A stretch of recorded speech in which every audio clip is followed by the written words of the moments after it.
So this is called root mean square value of current, root mean square of alternating current. This can be written as IRMS. Similarly, so this IRMS value, what is the value of IRMS? How to define this RMS value is, we need to understand by seeing this diagram.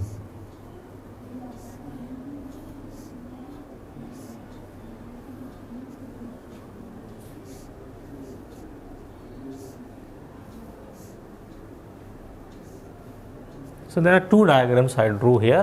One is a battery or cell is connected to the resistance, pure resistance. This is a source of the AC source, means alternating current source. This is symbol of alternating current source, is connected to the pure resistance. If, for example, if the plug key is closed, the current flows and through the resistance. As the current flows to the resistance, some heat will get generated. Some heat will get generated through this resistance. The same resistance was taken here also. Let's suppose there is some amount of heat. Let H is the amount of heat was generated. H is the amount of heat generated when the current is flowing to the resistance in a given time dt. In a given time dt. The same time was taken to produce the same amount of heat here. How much of current has to flow in this circuit? How much of alternating current has to flow in this circuit? That current is called RMS current, root mean square value of current. I am repeating once again. Here the cell was connected. When the plug key is closed, the current flows through the resistance. When the current flows to the resistance, some current or heat will be generated. We already know, because this is the ohmic resistance, the heat will get generated. Let H is the amount of heat generated in this one during this time dt. To produce the same amount of heat through the same resistance during the same interval of time, how much of AC current has to be flow? That AC current is called root mean square value of AC. So how to define this? The root RMS value of AC is defined as the steady current. Means steady current means the DC current which produces the same amount of heat,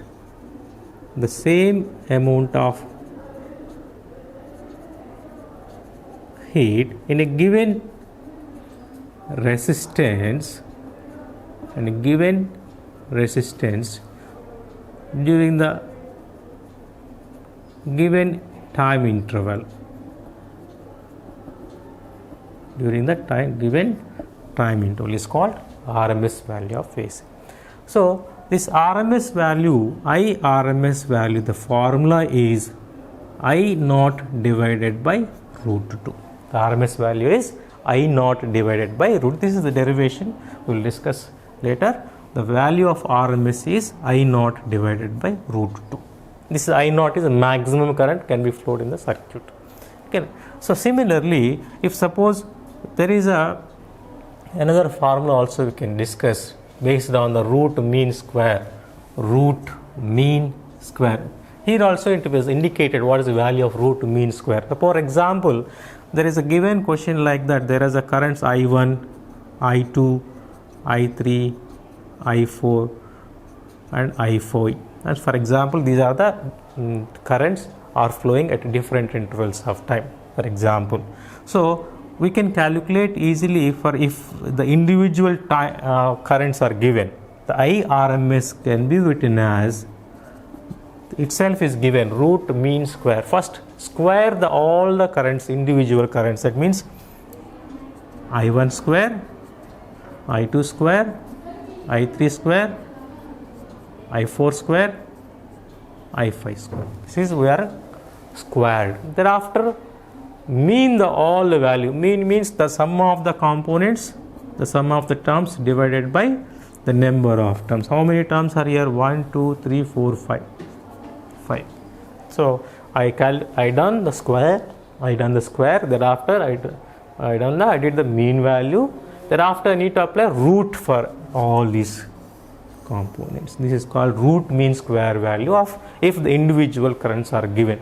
For example, if it is the current is varying sinusoidally, but if in such a case the IRMS value is I naught by root 2.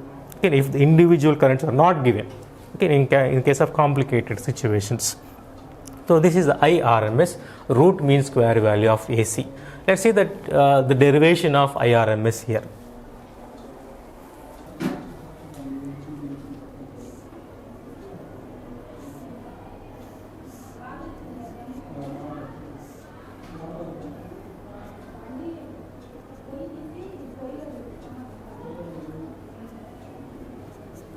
Let's suppose here alternating current source was taken. The alternating current is being varied according to this expression, and I is equal to I naught sine omega t. Here I naught is a maximum current can be flowed in the circuit. I is instantaneous current at time t seconds.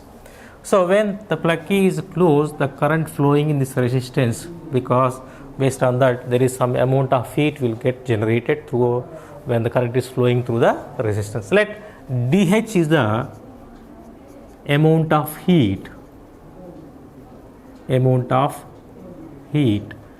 generated during time interval, let it is dt seconds. Okay, so if the dH is the amount of heat generated during the time interval dt, so how can you write the amount of heat dH is equal to, it can be written as I square R into dt. I square R into dt. For one complete cycle, how much of heat generated is? For one complete cycle, let the heat generated is, let heat generated is H. Then H is equal to integral of dH. So similarly, we can write integral of I square R dt. Then H is equal to, in place of I you can write I naught sine omega t, so it is I naught sine omega t whole square R dt. Okay. So then H is equal to integral of I naught square into R sine omega t dt. The I naught square is a maximum current, is a constant value. R is also a constant value in the circuit. So all the constant terms can be written outside of the integration. So H is equal to I naught square R integral sine omega t dt. So we are applying the integration for one complete cycle. For one complete cycle means how much of time? The one cycle is produced in a time period capital T seconds. So the limits have to apply 0 to capital T. So limits has to apply 0 to capital T. Here 0 to capital T. So lower limit is 0, upper limit is capital T. So after doing this integration part, so what we get, that H is equal to, we get a I naught square into R integral of sine omega t, what we get, the cos omega t by omega. The limits are 0 to t. By solving this integration part, finally we get equation H is equal to I naught square into RT. Okay, this is the value of the H value. H is equal to I naught square RT. So this is the amount of heat generated. So this amount of heat, if suppose this is the amount of heat is produced in case of DC. For example, if it is DC, if you assume it is DC, the same amount of heat has to be generated if it is a AC source is connected. Suppose the same amount of heat has to be generated. How much current is flowing? Let's suppose the current is IRMS. So then H is equal to IRMS square RT. Okay. So by solving this equation, we get a IRMS is equal to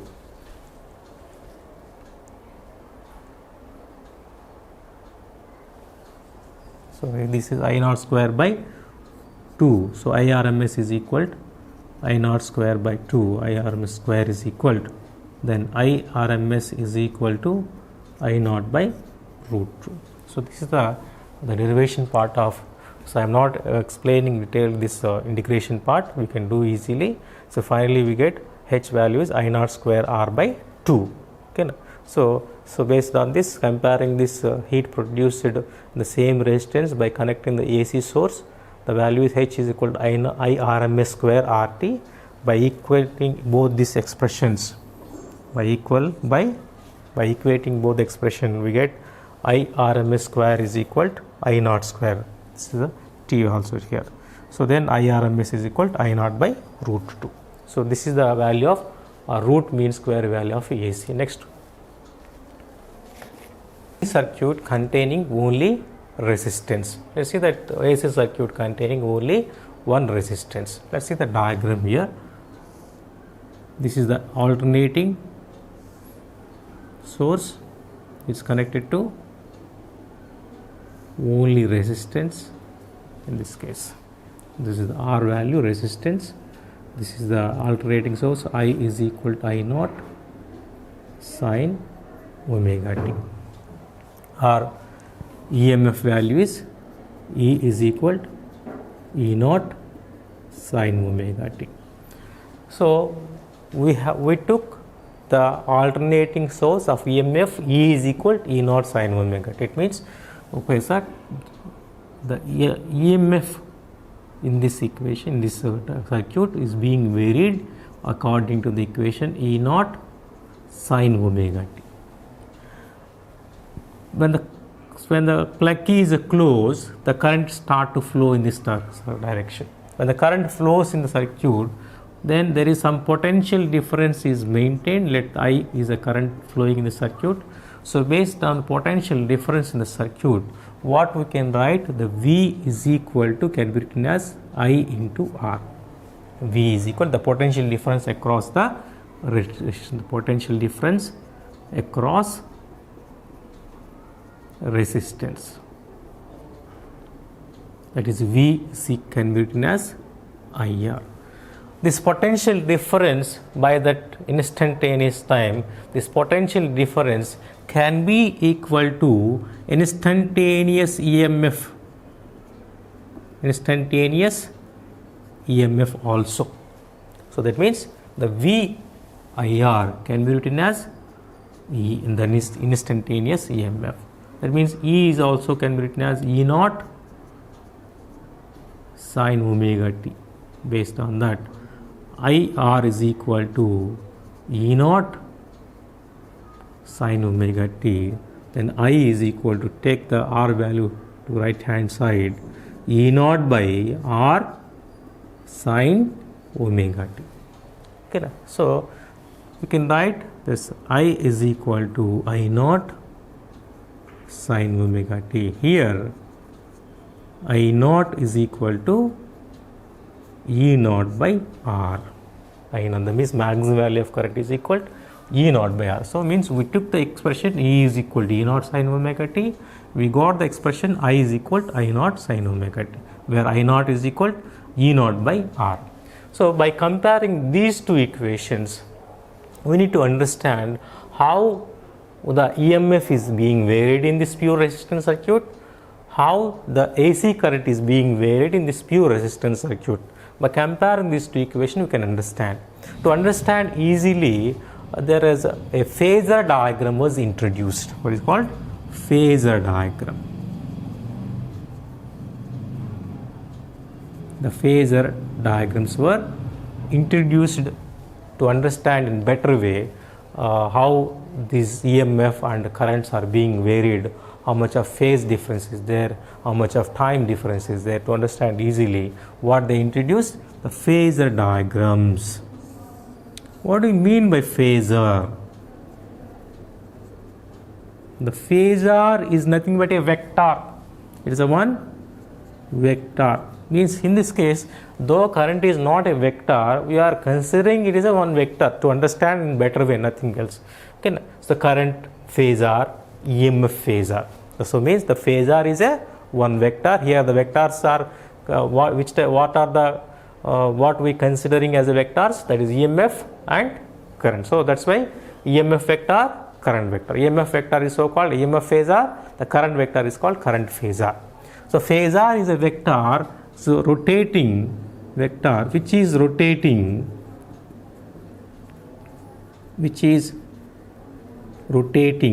anti-clockwise direction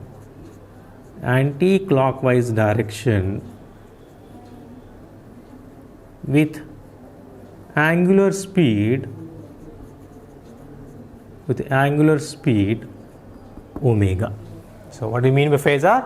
A phasor is a vector which is rotating in anti-clockwise direction, with the angular speed omega. Okay, so to understand better, the phasor diagrams were introduced. Let's see the phasor diagram for this pure resistance circuit, how they are varying, what is the phase difference. Let's say phasor diagram for this case.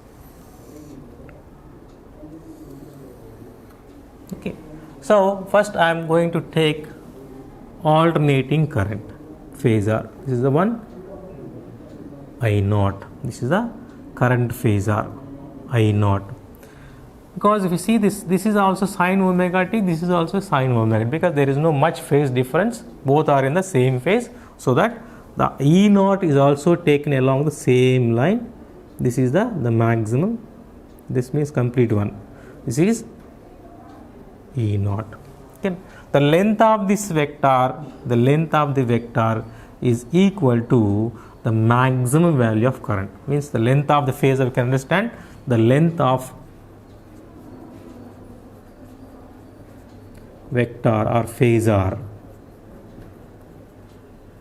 is equal to the maximum value of that physical quantity. Here we are taking I naught is a current phasor, this is the current phasor, this is the E naught is the EMF phasor. The length of this vector gives the maximum current, the length of this EMF phasor gives the maximum EMF E naught. Okay. Similarly, now if you draw the projection to this y, this is x axis, this is y axis. If you draw the projection to this y axis, so this length, what is here, this length, the projection of this current phasor to the y axis, this particular length is nothing but a instantaneous current. Nothing but this length gives the instantaneous current, that is I is equal to I naught sin omega. It means what we can understand, the length of the current phasor means the projection of this current phasor to the y axis gives the instantaneous value of the current E naught sin omega t. If you draw the projection to the x axis, similarly if you draw the projection to the x axis, we get some length, no? That is also called instantaneous value of the current for a particular time. That should be written as, in case of sine function, we draw the projection to the y axis. If you take cos function instead of sine function, we draw the projection to the x axis only. There is no much difference. Suppose if you draw the projection to x axis, this particular length is so called I is equal to I naught cos omega t. We need to understand. Okay. the projection drawn to the y-axis, sine functions were taken. The projection drawn to the x-axis, the cos function is taking, nothing else. Similarly, the EMF phasor, the projection of the EMF phasor to the y-axis, this particular length is nothing but a instantaneous EMF. E is equal to E naught sine. It gives the length of this projection, gives the instantaneous EMF of the EMF of phasor. So based on this one, let's see how the current and EMF is being varied sinusoidally by seeing the diagrams. Extend this line.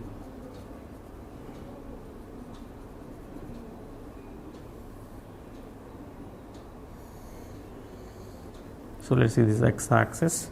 Okay. So this is the I naught, this is the E current phasor, this is the EMF. Let's see how the current is being varied.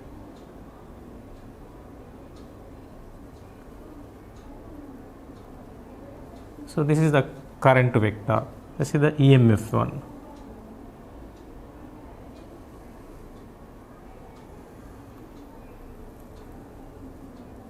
Okay, so this is the dotted line, the dotted curve represents the current, the solid line represents the EMF. So this is when means that when the current is increased, gets maximum, the EMF is also gets maximum.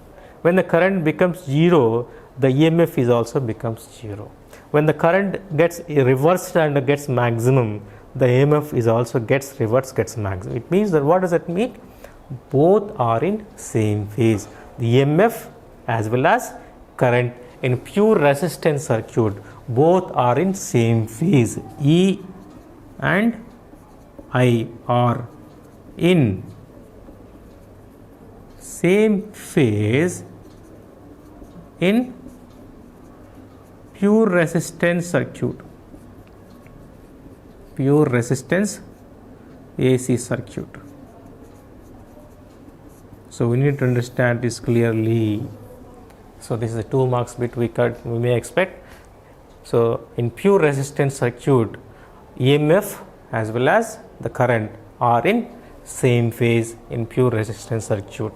So this is the way the AC, this is the explanation given under the topic AC circuit containing pure resistance. We need to remember EMF equation and current equation, and what is the value of I naught, E naught by R, and the phasor diagrams. So here both are in same phase. Okay. So next we are going to discuss about AC circuit containing only inductor. Circuit containing only inductor. Let's see the diagram here. We are taking the source, alternating source, that is E is equal to E naught sine omega t. The alternating source is taken. It is connected to the pure inductor.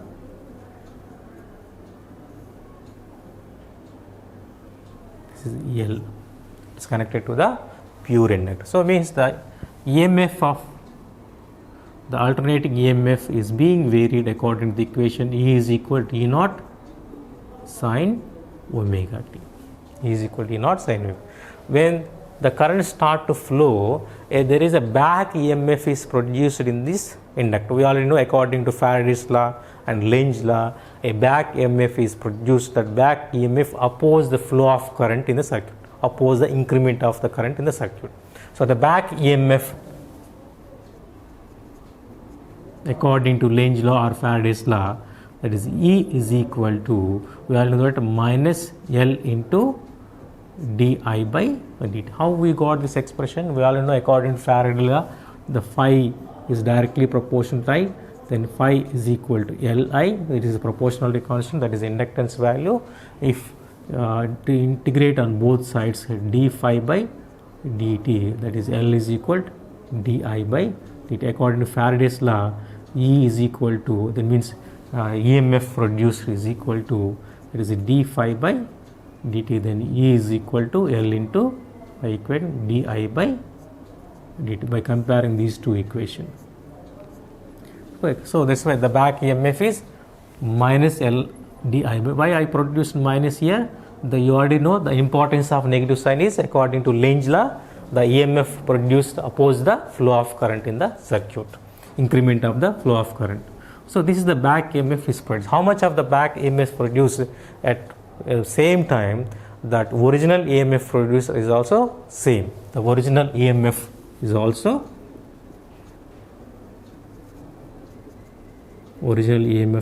E is equal to minus of back EMF, minus of back, because it is both are in one to each other, opposing each other. So that's why the E minus we introduced here, and E is equal to minus of the back EMF value is minus L into di by dt, and E is equal to minus into minus plus, L is equal to di by dt.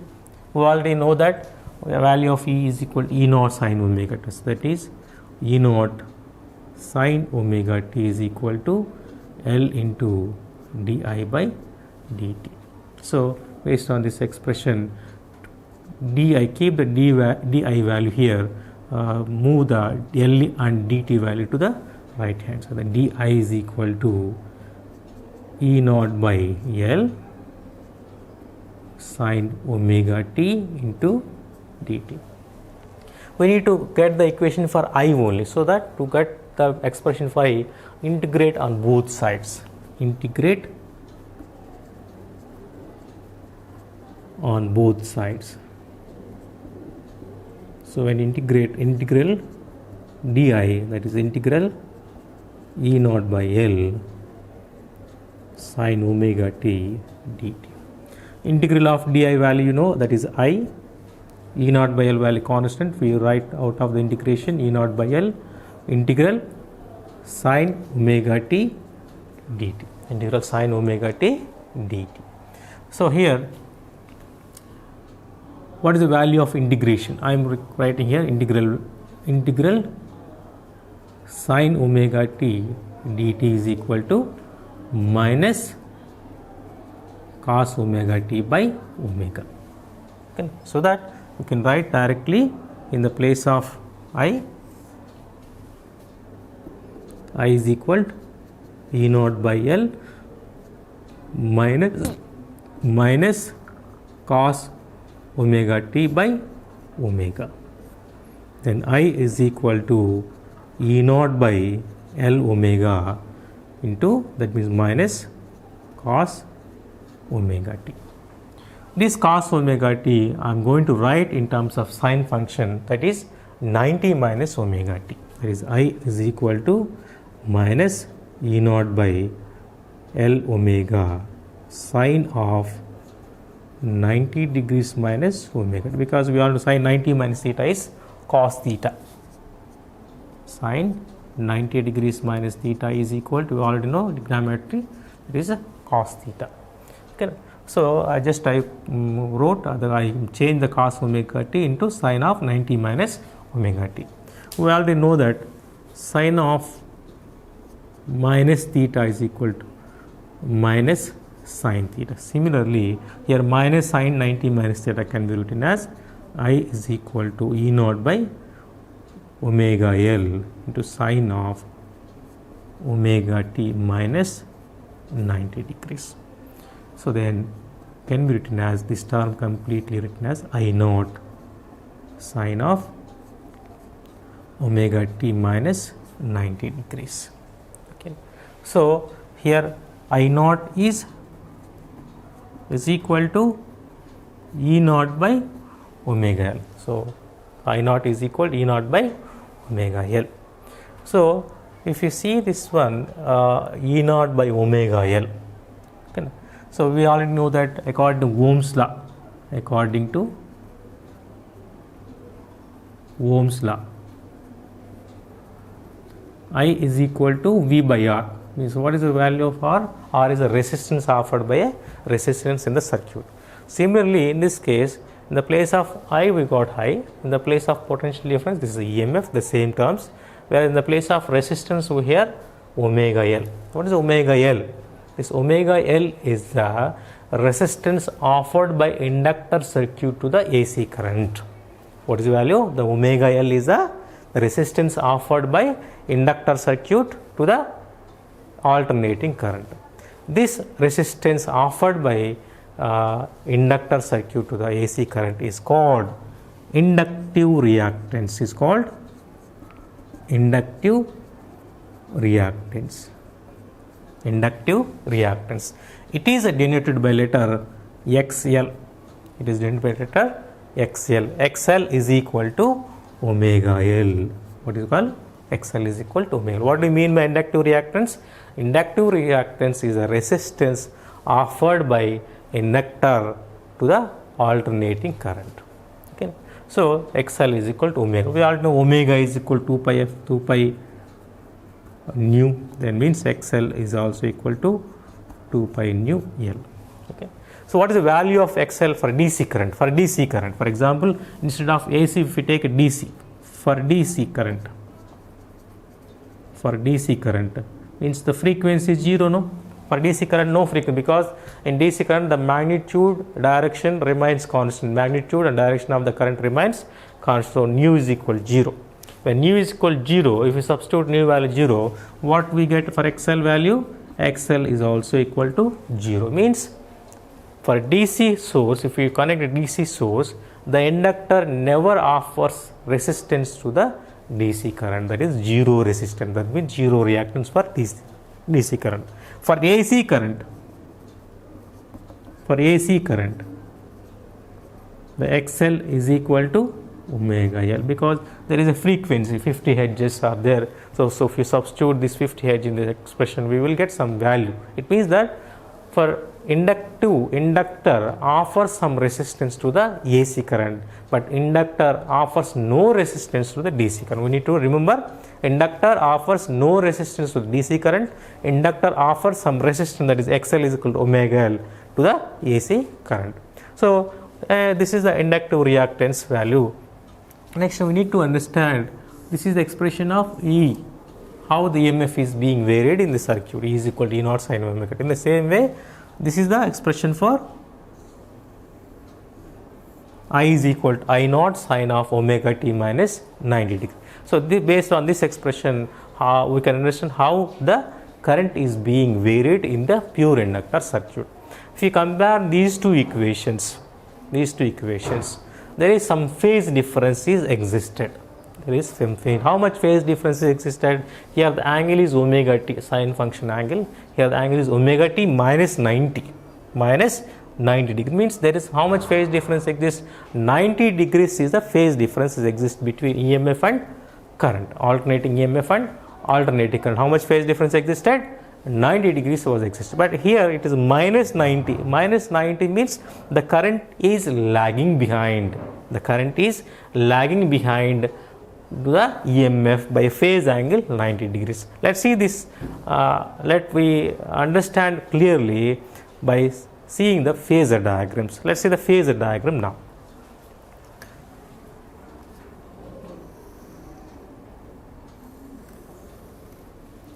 Okay.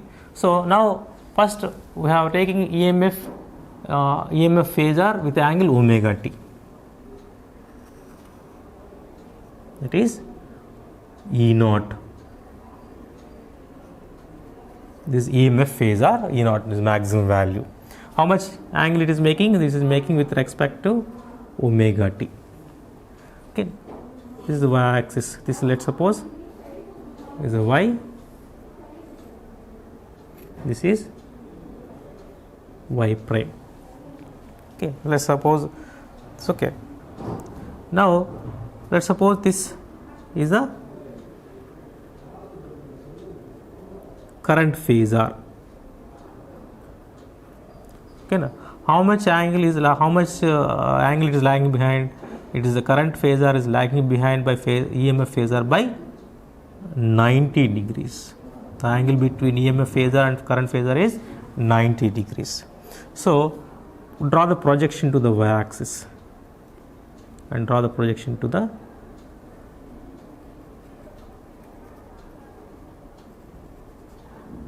okay.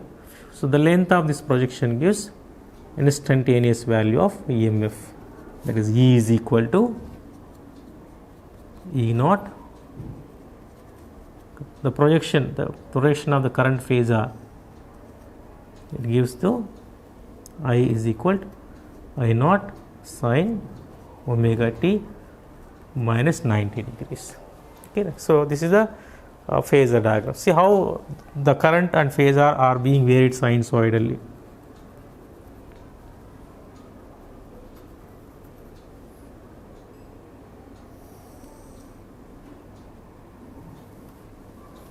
So the EMF phasor as usual, the sinusoidal function, the sinusoidal curve can be taken as usual.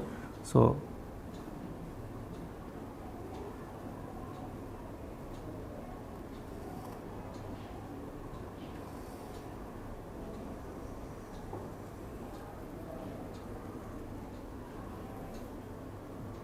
this is time, capital T by 2, this time capital T. This is half of the pulse, this is remaining half pulse.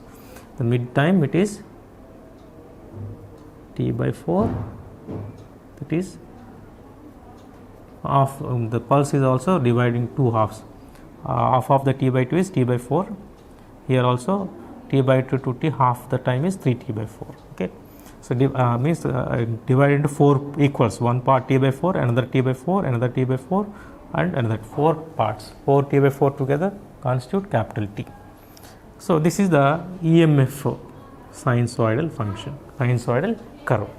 Let's see how the current is lagging behind. How much angle is lagging behind? By 90 degrees is lagging behind. It means that when the current is starting 0, when the EMF is 0, the current is not in 0, it's already its max. Let's see how.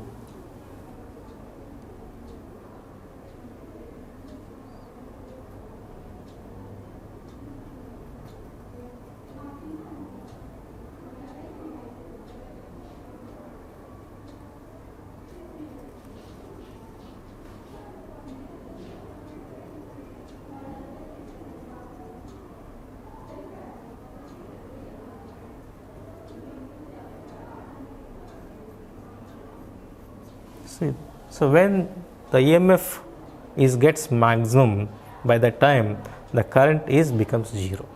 When the EMF is getting maximum, by the time current is 0. When the EMF is getting 0, the current is 0. When the EMF is getting 0, the current is getting maximum. So in reverse case, in earlier pure resistance case, what happening? When the EMF is maximum, current is also getting maximum. When the EMF is 0, the current is also becomes 0. But here reverse case, when the EMF is getting maximum, the current becomes 0. When the EMF becomes 0, the current is getting maximum. So how much of phase angle lagging behind? 90 degrees. So when it's starting from 0, is already started.